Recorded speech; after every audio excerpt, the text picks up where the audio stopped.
Green Gujarat અંતર્ગત ગુજરાત ફર્સ્ટનું વૃક્ષારોપણ અભિયાન સીએમ ભૂપેન્દ્રભાઈ પટેલના આહવાનથી અભિયાન યોજાઈ રહ્યું છે। વૃક્ષારોપણનું બીડું ઝડપ્યું છે ગુજરાત ફર્સ્ટ પરિવારે। ગુજરાત ફર્સ્ટે સેજપુર ગામની પ્રાથમિક શાળામાં વૃક્ષારોપણ કર્યું। શાળામાં અભ્યાસ કરતા બાળકોને સાથે રાખી વૃક્ષોનું રોપણ કરવામાં આવ્યું। બાળકોને પણ વૃક્ષો વિશે માહિતગાર કરવાનો પ્રયાસ કરાયો। ગુજરાત ફર્સ્ટના અભિયાનને ગ્રામજનોએ પણ આવકાર્યું છે। હાલની પરિસ્થિતિ પ્રમાણે વૃક્ષારોપણ કરવું ખૂબ જ જરૂરી છે તેવું ગ્રામજનોએ જણાવ્યું। ગુજરાત ફર્સ્ટ દ્વારા જે પણ કાર્ય કરવામાં આવ્યું સારું કાર્ય કરવામાં આવી રહ્યું છે અને આ મુહિમ સારી ચાલી રહી અને આગળ ચલાવવા નમ્ર વિનંતી, કારણ કે અત્યારે હાલ વૃક્ષોની બહુ જ કપાવાનું ચાલુ રહ્યું છે અને આની જરૂરત છે હાલ। મારું નામ હિરેન શાહ છે। હું સહેજપુર ગોપાલપુર પ્રાથમિક શાળામાં મુખ્ય શિક્ષક તરીકે ફરજ બજાવું છું।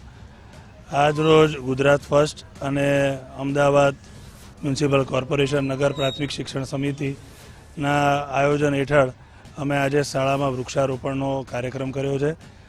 આ કાર્યક્રમ એટલા માટે જરૂરી છે અથવા વૃક્ષારોપણ એટલા માટે જરૂરી છે કે અત્યારની જે પરિસ્થિતિ થઈ રહી છે કે ધીમે ધીમે અત્યારે પૃથ્વીનું તાપમાન વધી રહ્યું છે, ગ્લોબલ વોર્મિંગ થઈ રહ્યું છે, પર્યાવરણ પણ અત્યારે ધીરે ધીરે એક જોખમી પરિસ્થિતિમાં જઈ રહ્યું છે। તો અમે ગુજરાત ફર્સ્ટ અને એએમસી નગર પ્રાથમિક શિક્ષણ સમિતિનો જે આ કાર્યક્રમ છે એને અમે આવકારીએ છીએ।